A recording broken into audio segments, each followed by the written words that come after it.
इस संसार में सबसे बड़ा पाप क्या है? कोई कहेगा असत्य, कोई कहेगा छल, तो कोई कहेगा लालच। नहीं, संसार में सबसे बड़ा पाप है नारी का असम्मान, नारी का मान भंग करना। क्योंकि ये अपराध केवल नारी के शरीर को ही नहीं, उसके मन और उसके आत्मा पर भी प्रहार करती है। फिर प्रश्न ये उठते हैं कि जिसने भी ये अपराध किया है उसे दंड क्या दिया जाए। फिर कोई कहता है शारीरिक पीड़ा, कोई कहता है मृत्यु दंड। किंतु इस अपराध का दंड निश्चित करने से पूर्व क्या ये जानना महत्वपूर्ण नहीं है कि अपराधी है कौन?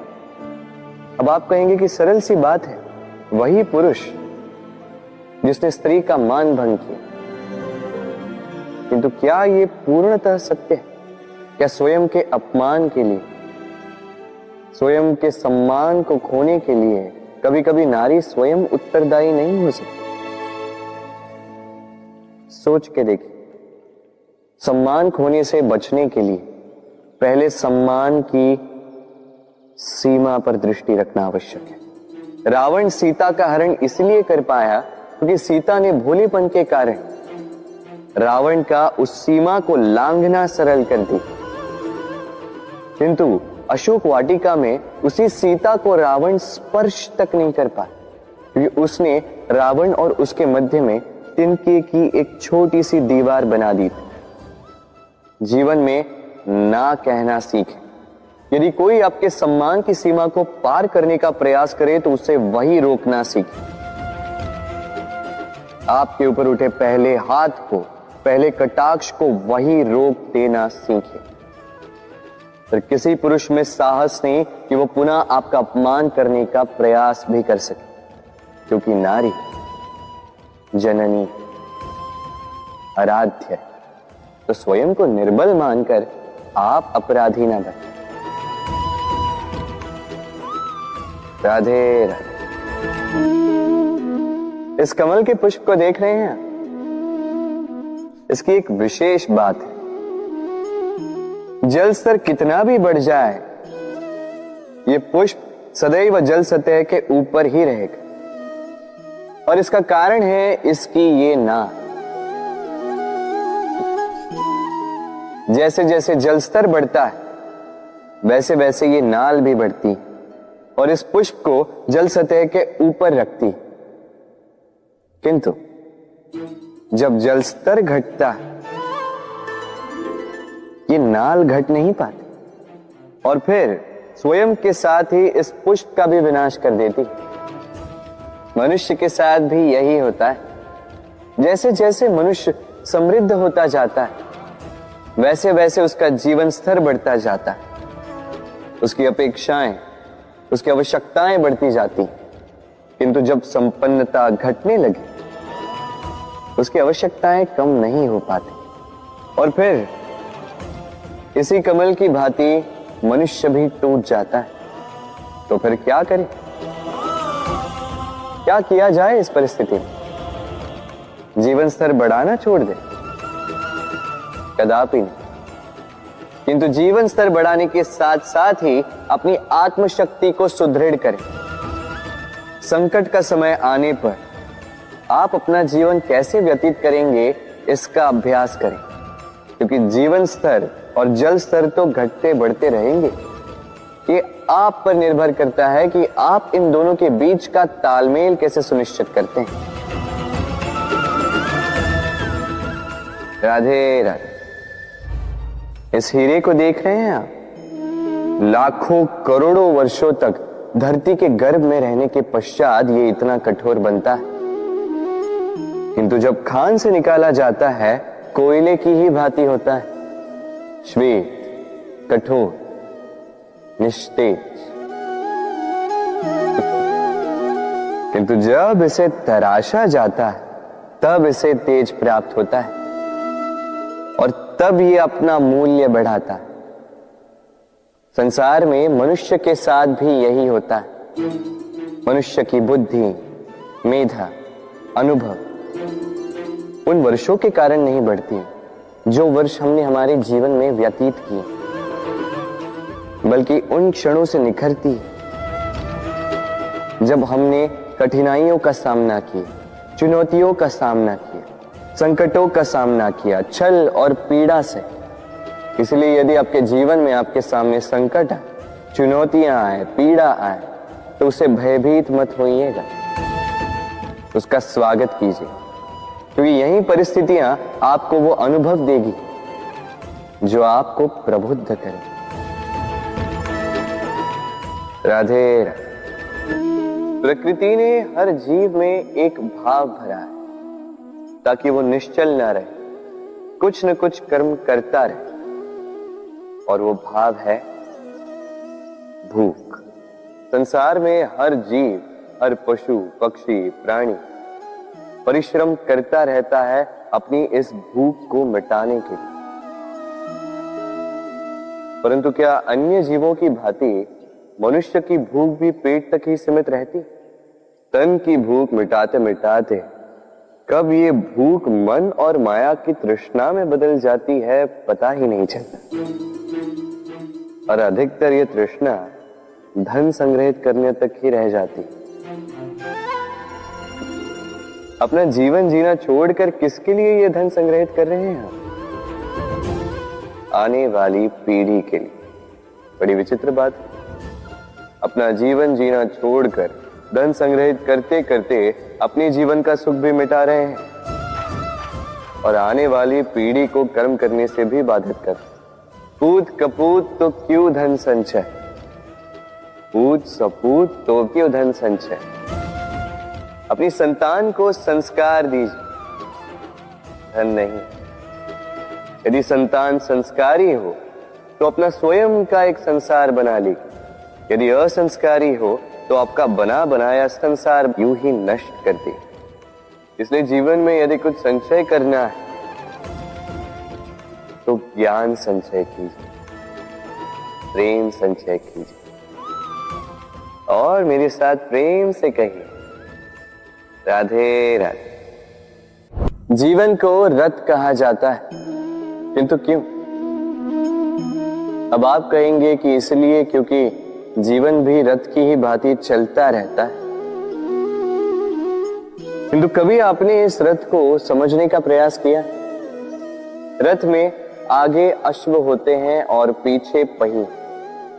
ये अश्व आपके कर्म और ये पहिए कर्मफल। ये अश्व जहां जाते हैं, ये पहिए उसी के पीछे पीछे आते हैं। यदि आपके अश्व यानी आपके कर्म शुभ सरल मार्ग पर चले तो आपकी यात्रा आनंदमयी होगी। यदि दुष्कर्म के बुरे पथ पर चलें तो आपकी यात्रा गड्ढों और झटकों से युक्त होगी। अब चयन आपका। आप क्या चाहते हैं? आपकी यात्रा आनंदमयी हो या पीड़ादायी? अपने कर्मों के अश्वों को नियंत्रण में रखें। फल का पहिया सदैव आपको मधुर रास ही देगा। राधे राधे। बताइए श्रेष्ठ कौन? रेशम के धागे बनाने वाला या उन धागों को बुनकर वस्त्र बनाने वाला? निश्चित रूप से वस्त्र बनाने वाला। अब बताइए श्रेष्ठ क्या है? माटी को पूरे तट पर बिखेर कर रख देने वाली बाढ़ या उस माटी को समेट कर उसी से एक मूर्ति बनाने वाला मूर्तिकार? निश्चित रूप से मूर्तिकार। अब बताइए श्रेष्ठ कौन है?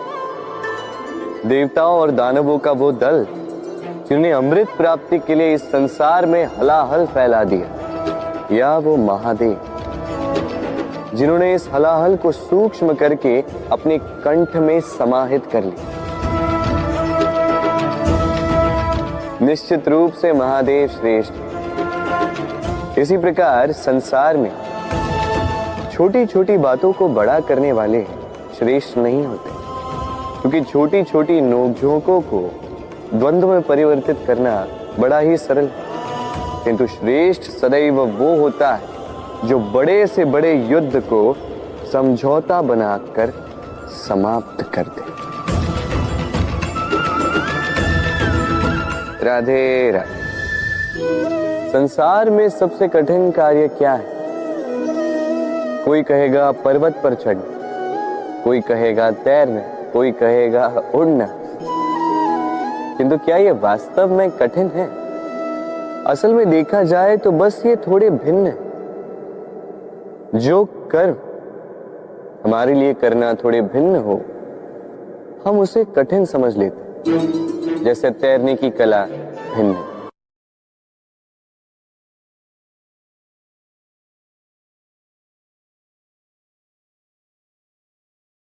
बड़े ही परिश्रम से इसे बनाती हैं, अपने शरीर के रस से इसे बुनती हैं।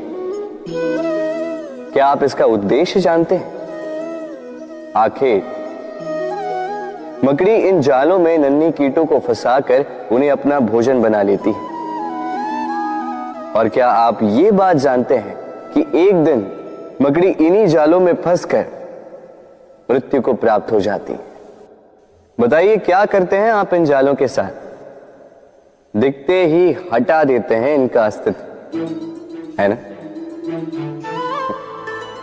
दूसरी ओर चिड़िया का घोंसला। चिड़िया भी बड़े परिश्रम से इसे बनाती है, किंतु यदि चिड़िया इसे छोड़कर चली भी जाए, उसके पश्चात भी लोग इसका विनाश नहीं करते। कारण क्या? कारण यह है कि इसका निर्माण जीवन के संचयन के लिए किया गया था, आखेट के लिए नहीं। स्मरण रखिएगा, जीवन में आपका परिश्रम कितना भी अधिक हो, यदि आपका लक्ष्य शुभ ना हो तो आपको भी विनाश पाना ही होगा। तो सृजन करते रहिए और मगन होकर कहिए राधे राधे।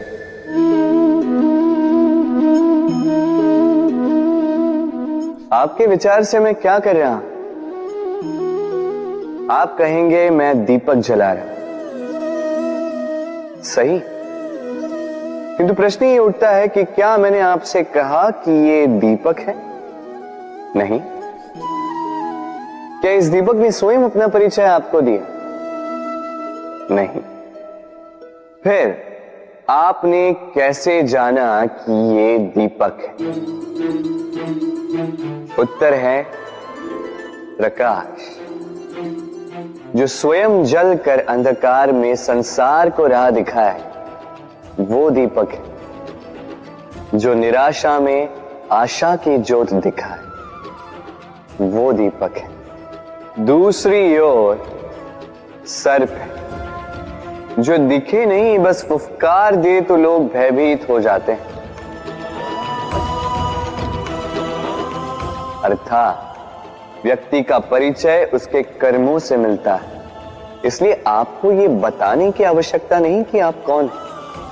ये आपके कर्म ही निश्चित करेंगे कि लोग आपसे दीपक समझकर प्रेम करेंगे या सर्प समझकर भयभीत रहेंगे।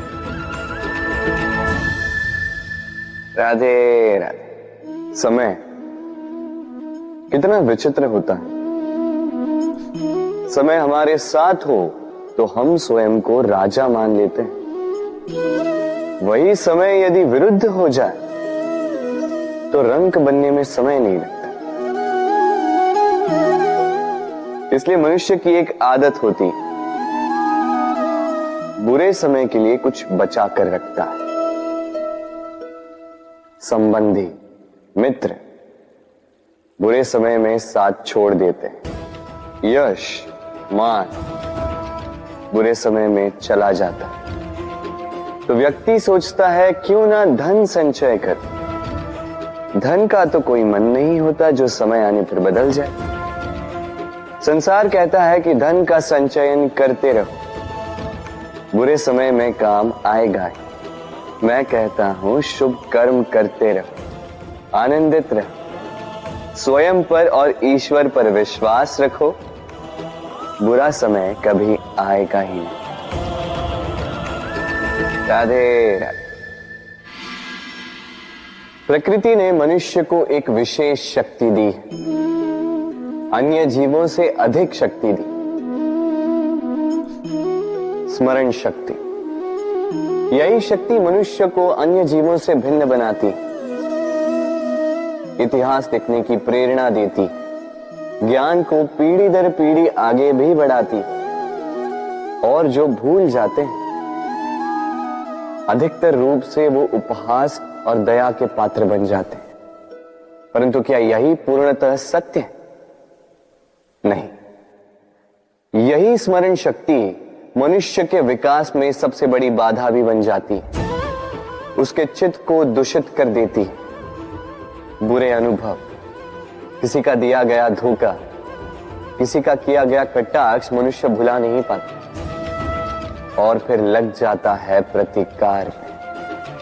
पहले समय नष्ट करता है प्रतिकार की तैयारी में, फिर समय नष्ट करता है प्रतिकार का अवसर ढूंढने में।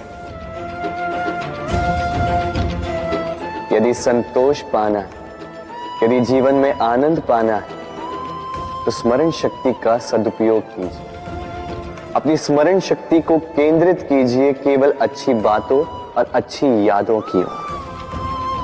जीवन में प्रसन्नता आए। राधे राधे। मनुष्य अपने परिवार के लिए क्या कुछ नहीं करता, दिन रात परिश्रम करता है ताकि अपने परिवार की आवश्यकता पूर्ति के लिए धन कमा सके। परंतु क्या केवल धन कमाना पर्याप्त है?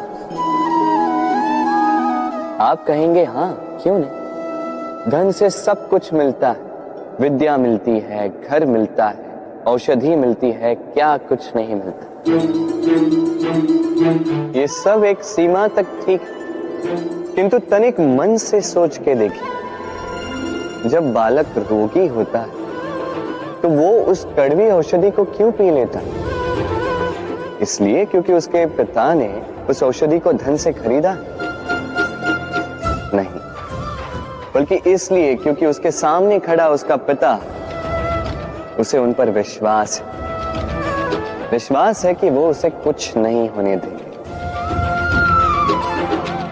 ये विश्वास, ये संस्कार, ये सीख कभी धन से नहीं मिलती।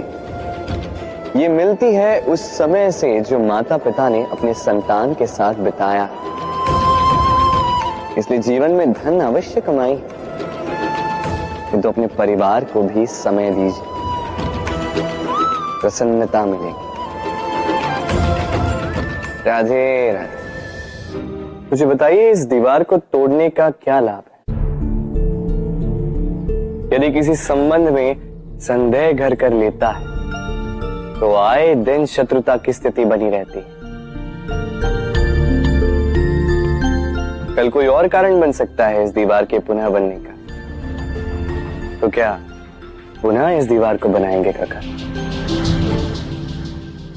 संबंध की पवित्रता वैसी होनी चाहिए जैसे एक माता और संतान के प्रेम में होती है, निश्चल, निर्दोष, कि बात केवल रूठने मनाने तक ही सीमित रहे।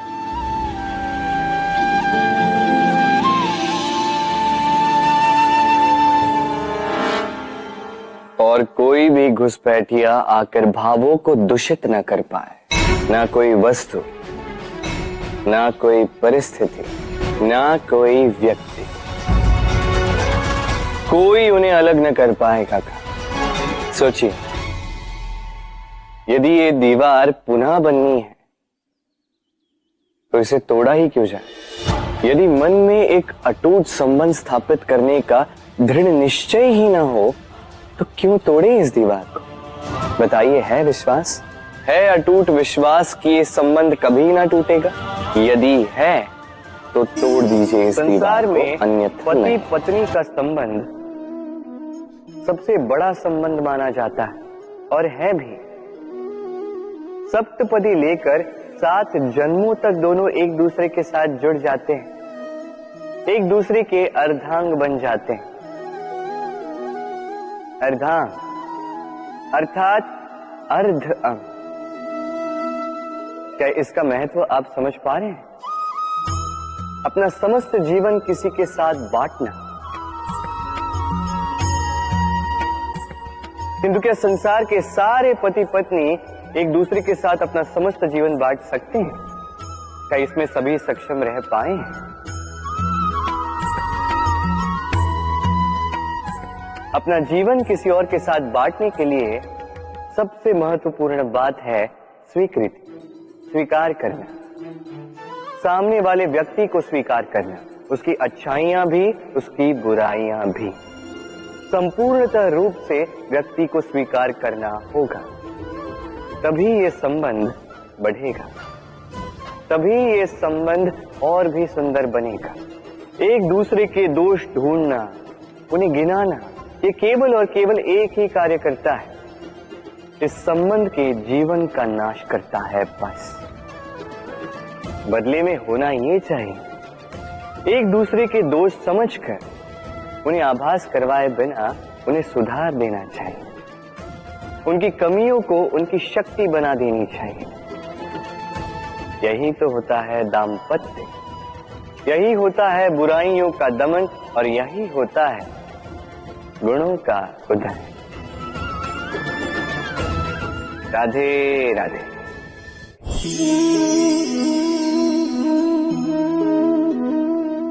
कंकड़ इतना छोटा सा कि उंगली पर आ जाए, किंतु सोचिए यदि यही कंकड़ आंख में लग जाए तो कितनी बड़ी समस्या बन जाता है। अब सोचिए ये कंकड़ आपके मार्ग में है, आप पादुकाएं पहनकर बड़ी सरलता से आगे निकल जा सकते हैं, किंतु यदि यही कंकड़ आपके पांव और पादुकाओं के बीच फंस जाए तो आप ठीक से चल नहीं पाएंगे, भले ही वो मार्ग पुष्पों से भरा क्यों ना हो। अर्थात आप बाहर की समस्याओं से, उन चुनौतियों से लड़ सकते हैं, भीतर की नहीं। भीतर की समस्याओं से लड़ना अत्यंत कठिन होता है, इसलिए सर्वप्रथम आप भीतर से शक्तिशाली हो जाइए, भीतर से पूर्ण हो जाइए, फिर आप इस संसार के समस्त समस्याओं और चुनौतियों से लड़ सकते हैं, आप विजयी हो सकते हैं। राधे राधे। प्रेम, ये प्रेम इस संसार में किसे नहीं भाता, हर किसी ने प्रेम का अनुभव किया ही, हर कोई जानता है ये प्रेम कितना सुंदर है, क्यों ना? ये प्रेम भाव इस संसार में सबसे शक्तिशाली भाव। अब हर शक्ति के साथ आते हैं कुछ उत्तरदायित्व। अब जैसे ही ये उत्तरदायित्व हमारे जीवन में आते हैं, हम सर्वप्रथम प्रेम को भूल जाते हैं, फिर हमें ये प्रेम, ये बोझ लगने लगता है। किंतु इस संसार का सत्य तो यही, हर प्रसन्नता के साथ उत्तरदायित्व आएंगे जिसका पालन हमें करना ही होगा। अब यदि मैं आपको उदाहरण दूं, आपके बगीचे में आप चाहते हैं कि एक सुंदर सा पुष्पों से भरा हुआ वृक्ष आए, तो सर्वप्रथम उसके लिए आपको जल और धूप का आयोजन करना होगा, उसके जड़ों पर दीमक ना लगे ये आपको सुनिश्चित करना होगा, उसके आसपास उगी खरपतवार वो आपको हटानी होगी, उसी के पश्चात तो आपके उस बगीचे में वो सुंदर पुष्पों से भरा वृक्ष आएगा। क्यों? इसी प्रकार होता है प्रेम भी। सर्वप्रथम आपको इसमें समर्पण का खाद जल डालना होगा, अविश्वास और संदेह, इसकी खरपतवार आपको हटानी होगी, और विश्वास की ये जड़ें कभी ना दुर्बल पड़े ये आपको सुनिश्चित करना होगा। उसी के पश्चात प्रेम का वास्तविक सुख आप अनुभव कर पाएं। राधे राधे। प्रेम, प्रेम क्या है सभी जानते हैं। सामान्य रूप से ये प्रेम आकर्षण से प्रारंभ होता है और इसमें कुछ भी बुरा नहीं है। महत्वपूर्ण बात यह है कि इस प्रेम का लक्ष्य क्या है। जिससे आपने प्रेम किया उसे पा लेना या ना पाने के कारण स्वयं को विचलित कर इस संसार से मुख मोड़ लेना। यदि कोई इन दोनों विकल्पों में से कोई एक चुनता है तो आपको बता दो, ये दोनों ही प्रेम का अंत है। प्रेम का असली अर्थ है समर्पण, संपूर्ण निस्वार्थ समर्पण। ऐसा प्रेम जिसमें जिनसे आपने प्रेम किया उसको पाने की प्रसन्नता आपका लक्ष्य नहीं है। जिनसे आपने प्रेम किया उसे प्रसन्न करना आपका लक्ष्य हो। ये प्रेम ईश्वर है, किंतु यदि इस प्रेम में पूर्णतः समर्पित नहीं होंगे तो इस प्रेम में एक आकार नहीं हो पाओगे। किंतु यदि इस प्रेम में स्वयं को पूर्णतः समर्पित कर दिया तो समझो इसी प्रेम में आप ईश्वर पाओगे। राधे राधे। सम्मान, संबंध दोनों एक दूसरे के साथ ऐसे जुड़े हैं जैसे दीपक और बाती। ना कोई कम है ना कोई अधिक, दोनों का अधिकार समान होना चाहिए। जैसे पति पत्नी का संबंध। अब इसमें पति का अर्थ स्वामी नहीं, साथी। उसका कर्तव्य है साथ देना, आदेश देना नहीं। और ये संबंध सहकार से बनता है, अधिकार से नहीं। हाथ बढ़ाने से बढ़ता है, उंगली उठाने से नहीं। यदि इस संबंध में एक दूसरे का मान रखोगे, एक दूसरे का सम्मान करोगे, तभी ये संबंध बढ़ेगा, तभी ये संबंध अभिमान योग्य बनेगा। राधे राधे। सूर्य की किरणें कितनी दिव्य होती हैं ना। प्रतीत ही नहीं होता कि ये सूर्य रात्र भर अंधकार से जूझ रहा था। ये सूर्य प्रतिदिन उदित होता है, ये भुलाकर कि पिछली सांझ में ये डूब गया था। फिर से उदित होता है, सारे संसार को प्रकाश देता है। यही अंतर है हम में और सूर्य में। सूर्य बीती को बिसार कर आगे बढ़ता है। हम प्रतिदिन भोर में उठते हैं, वही पुरानी बातों को साथ लेकर चलते हैं, उसी कड़वाहट में स्वयं को लपेट लेते हैं।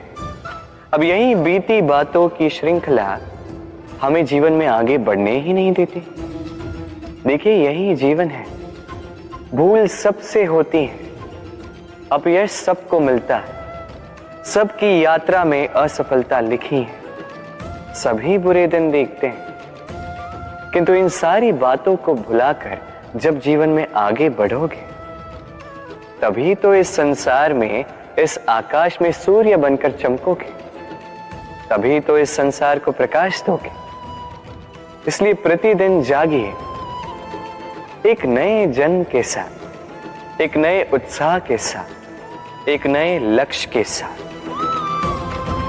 क्योंकि ये बीती बातें आपको पीड़ा देने के लिए नहीं, केवल शिक्षा देने के लिए होती हैं। राधे राधे। नवरात्रि का पर्व आरंभ हो चुका है और ये पर्व अत्यंत भव्य है, क्योंकि ये पर्व जगत माता से जुड़ा है। मां इतना छोटा सा शब्द है, किंतु ठीक से देखो तो समस्त संसार इसी शब्द में समा है। मां जो अपनी संतान के लिए हर संभव प्रयास करती है, कुछ भी करने के लिए सज्ज रहती है। मां जिसका सबसे बड़ा गुण निश्चलता, मन में ना कोई पूर्वाग्रह, ना कोई भेदभाव, ना कोई छल कपट, और इतनी भोली होती है मां। संतान भले ही झूठा रो दे, मां को लगता है कि कदाचित वास्तव में भूख लगी होगी। मां चाहे जन्म देने वाली हो चाहे पालने वाली, स्वयं ये स्वर्ग हमें माँ के चरणों के नीचे ही प्राप्त होता है। इसी माँ को हमारा शत शत प्रणाम। राधे। सहनशीलता माँ का दूसरा सबसे बड़ा गुण। कहते हैं कि धरती से अधिक सहनशील और कोई नहीं। उसे खोदने के पश्चात भी धरती हमें फसल देती है, किंतु माँ, ये माँ धरती से कम सहनशील नहीं। तनिक सोचिए, 9 माह तक संतान को अपनी कोख में रखना, क्या ये सहनशीलता कोई पुरुष दिखा सकता? क्या ये सहनशीलता कोई पिता दिखा सकता है? स्त्री में शील भले, सहनशीलता की परिभाषा उसे मां बनने के पश्चात प्राप्त होती है। स्वयं का अस्तित्व भुलाकर संतान का अस्तित्व बनाती है। शिशु की लात खाकर भी आनंद से उसे दूध पिलाती है। ये होती है मां। और इसी मां जननी को हमारा शत शत प्रणाम। राधे राधे। मां का एक और सबसे महान गुण, स्वयं को ढालने की अद्भुत शक्ति। जिस प्रकार एक मां स्वयं को ढाल सकती है और कोई नहीं कर सकता। मां एक महानदी की भांति है, जिसकी ऊर्जा असीमित है किंतु अहंकार बिल्कुल नहीं। जिस प्रकार एक नदी ढलान के अनुरूप मुड़ जाती है, उसी प्रकार एक मां अपनी संतान के अनुरूप ढल जाती है, चाहे जैसी भी परिस्थिति हो। उसके सोने के समय के अनुरूप स्वयं का सोना, उसके जागने के समय के अनुरूप स्वयं का जगना। संतान की इच्छा का भोजन वो स्वयं का मनपसंद भोजन बना लेती। ये मां का आंचल ही तो है, जो धूप में छाप बनकर आता है, जो शीत में कंबल बनकर आता है। मां ऐसी होती है कि संतान की निद्रा ना टूटे, इसलिए एक करवट सोने का अभ्यास कर लेती, और इतना स्वयं को केवल वही ढाल सकती है जो संतान की ढाल बन सकती। इसी मां को हमारा शत शत नमन। राधे राधे। मां के 2 और सबसे महान गुण, साहस और संबल। साहस ये कि वो अपने संतान के लिए कुछ भी कर सकती, और संबल ये कि वो अपनी संतान को कभी टूटने बिखरने नहीं देगी। तनिक सोचिए, जब भी आपको चोट लगती है, चीख से पूर्व मां का नाम मुख में क्यों आता है? तनिक सोचिए, जब आपको बल की आवश्यकता होती है, साहस की आवश्यकता होती है, आगे आप अपना मार्ग देख रहे हैं जो अत्यंत कठिन प्रतीत हो रहा है, तब मुख से मां की ही शपथ क्यों निकलती? क्योंकि मां ही है जो हमें साहस देती है, मां ही है जो हमें सहारा देती है। मां जानती है कैसे हमारी उंगली पकड़ के हमें चलना सिखाना है। मां ये भी जानती है कि कैसे कान पकड़ के हमें उचित मार्ग पर लाना है। इसी साहसी मां को हमारा शत शत नमन। राधे राधे। कभी आपने सुना है, हिरणी सिंह से बचने के स्थान पर उससे जाके लड़ पड़ी। हिरणी ने सिंह पर आक्रमण कर दिया। कभी सुना है? कभी नहीं। किंतु ऐसा हो सकता है, ऐसा होता भी है, और ये होता तब है जब हिरणी के शावक संकट में हो। जब उन्हें सिंह से प्राणों का संकट हो, तब हिरणी भी आके सिंह से लड़ पड़ती है, उससे भिड़ पड़ती है, क्योंकि वो मां है और मां अपनी संतान के लिए कुछ भी कर सकती है। ये ममता है, ये जितनी कोमल हो सकती है उतनी ही कठोर भी हो सकती है, और अपनी संतान के हित के लिए वो क्रोध की पराकाष्ठा पार करते हुए अपनी संतान की सुरक्षा करके ही रहेगी। और इसीलिए तो मां संतान के जीवन की सबसे बड़ी ढाल कहलाती। इसी मां को हमारा शत शत नमन। राधे राधे। करुणा, करुणा वो भाव है जिससे संसार के सारे भाव जन्म लेते हैं, और ये समस्त संसार ये मां से जन्म लेता है। मां वो व्यक्ति है जो करुणा का सागर है। संतान को देखकर ही समझ जाती है कि उसकी विडंबना क्या है, उसकी आवश्यकता क्या है।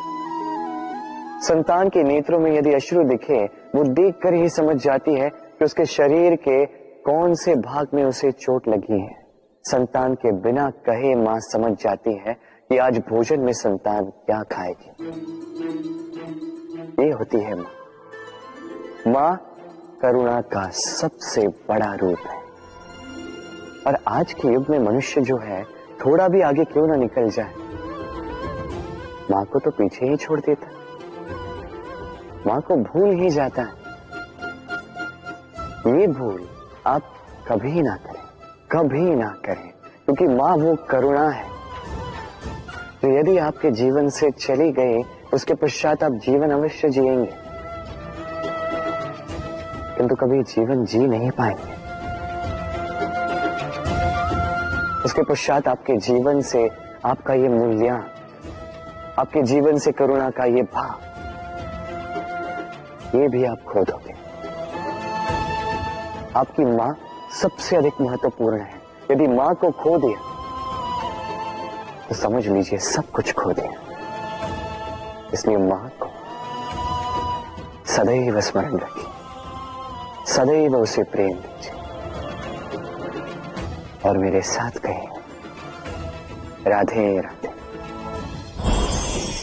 आज विजयदशमी, वो दिन है जब श्री राम ने रावण का वध किया। वो दिन है जब श्री राम ने लंका पर विजय प्राप्त की। लोग कहते हैं कि ये अच्छाई की बुराई पर विजय का प्रतीक है। इसे देखने का एक और रूप भी है। जी हां, ये प्रेम के विजय का भी प्रतीक है। ये परिवार के विजय का भी प्रतीक है।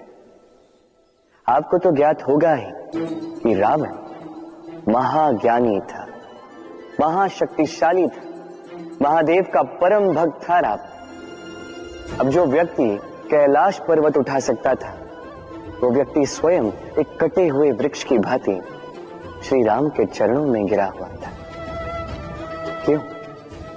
क्योंकि राम के साथ लक्ष्मण थे, वही रावण के साथ विभीषण भी नहीं था।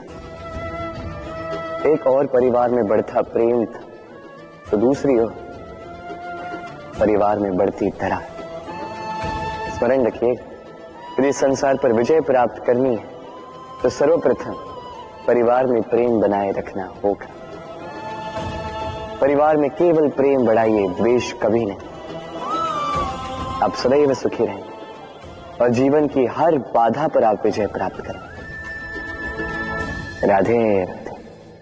देखिए, कल जो आने वाला है उसके लिए आज को व्यर्थ करना अनुचित है। हमें इस प्रकृति से यही सोच, यही सीख पानी चाहिए। आज का ये क्षण ये कल नहीं आएगा, और कल जो क्षण आने वाला है वो आज को किसी भी प्रकार से प्रभावित नहीं करता। बस इसी सीख को ध्यान में रखते हुए आप सभी निश्चिंत रहिए। जीवन क्या है ये जीवन? हम जन्म लेते हैं, बड़े होते हैं, हमारे माँ बाप हमें पालते हैं, फिर उनके धन से हमारा बालपन बीतता है, फिर हम बड़े होते हैं, हम विवाह कर लेते हैं, हमारी संतानें होती हैं, हम उनको पालते हैं, फिर हम वृद्ध हो जाते हैं और एक दिन इस संसार से चले जाते हैं। क्या यही जीवन है? आता होगा ये प्रश्न मन में कई बार, है ना? अब तनिक जल की यात्रा देखिए। सागर से भाप बनकर उठता है, मेघ बनकर बरसता है, फिर नदी बनकर पुनः सागर में समावेश करता है। तो कभी ये प्रश्न नहीं करता कि उसका जीवन क्या है, उसका उद्देश्य क्या है। हर भाव जीता है और दूसरों के लिए जितना बन सके देता जाता। जब सागर में होता है तो असंख्य जल जीवों को जीवन देता है। जब सागर से भाप बनकर मेघ बनता है तो किसानों को आशा देता है कि फसल पुनः उपजेगी। जब वर्षा बनकर बरसता है तो इस सूखी प्यासी धरा को सींचता है। और जब नदी में होता है तो किनारों पर वनस्पतियों को जन्म देता है। तो सोचिए, क्या जल कभी ये सोचता होगा कि उसका जीवन क्या है, उसके जीवन का उद्देश्य क्या है? नहीं, वो बस अपना धर्म करता जाता है और जितना हो सके सबको आनंद देता जाता है। इसलिए जीवन में कभी ये प्रश्न मत कीजिएगा कि ये जीवन क्या है, इस जीवन का उद्देश्य क्या है। बस इस जीवन को जिए और जितना हो सके उतना सबको आनंद दे। मन प्रसन्न होकर बोलेगा राधे राधे।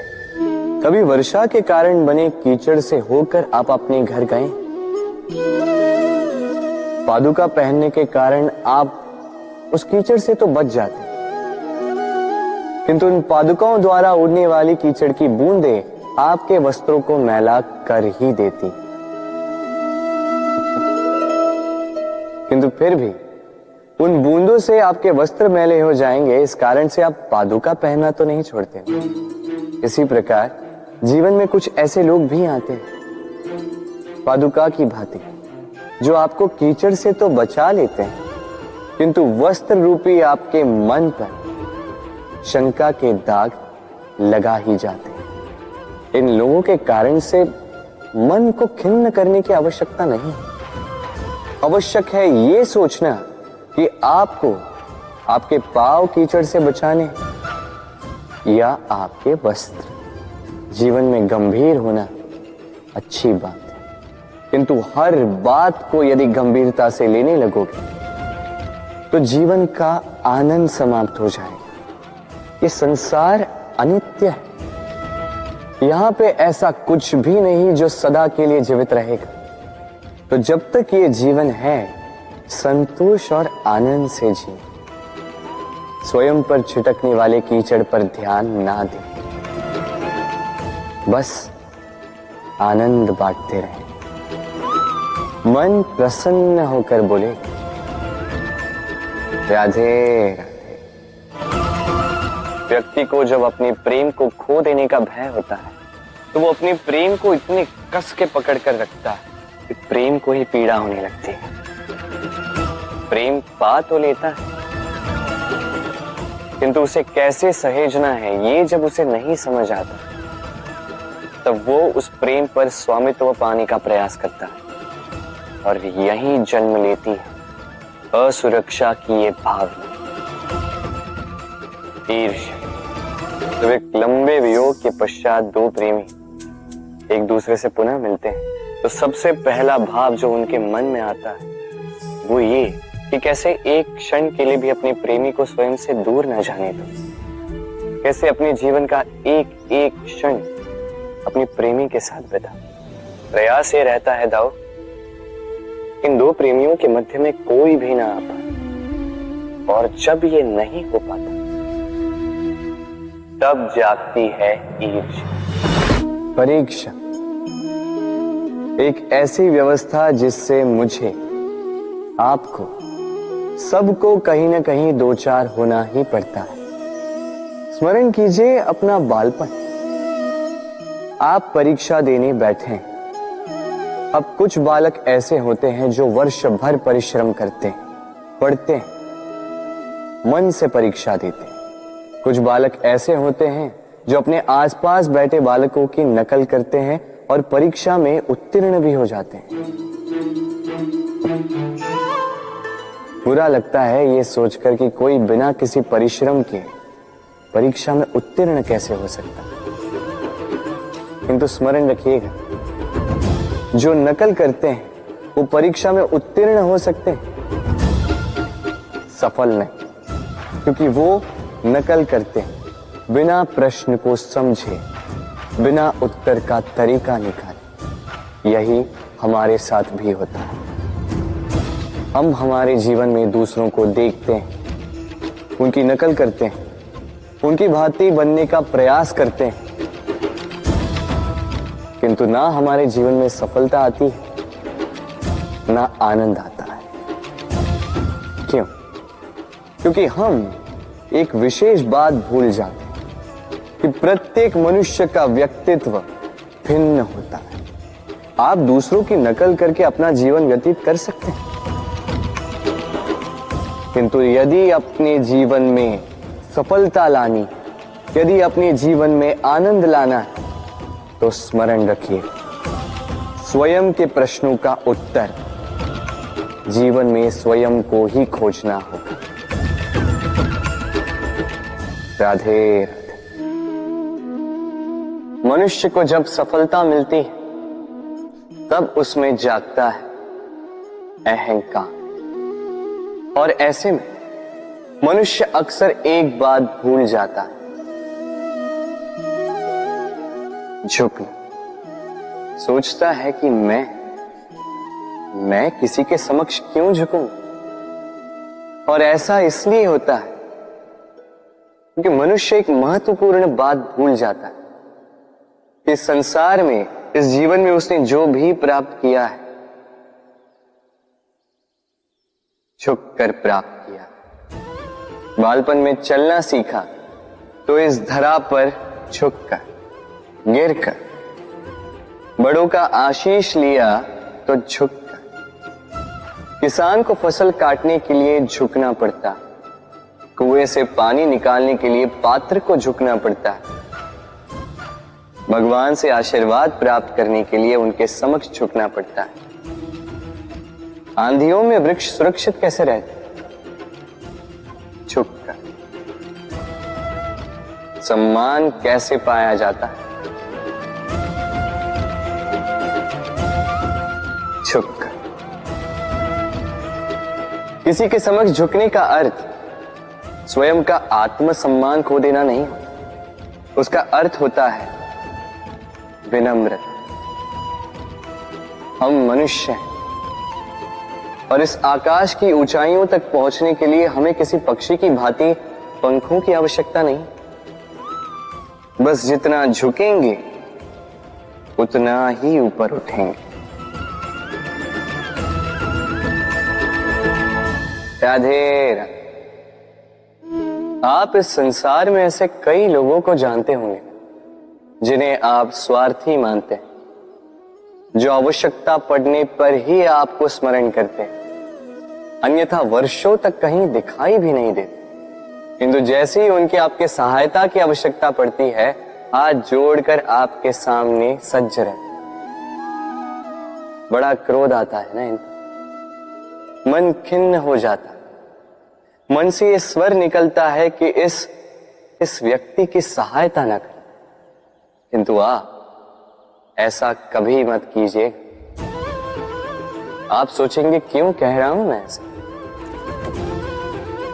स्मरण रखिएगा, दीपक का स्मरण व्यक्ति केवल तभी करता है जब अंधकार गहरा हो जाता है। उसे स्वार्थी मानकर स्वयं व्याकुल ना हो, स्वयं को दीपक मानकर आनंदित होइए। भाग्यवान समझिए खुद को कि किसी को आवश्यकता पड़ने पर आपकी याद आए कि आप इस संसार में किसी की सहायता करने योग्य हैं। इस जीवन में किसी के स्वार्थी होने से स्वयं का दृष्टिकोण न बदले,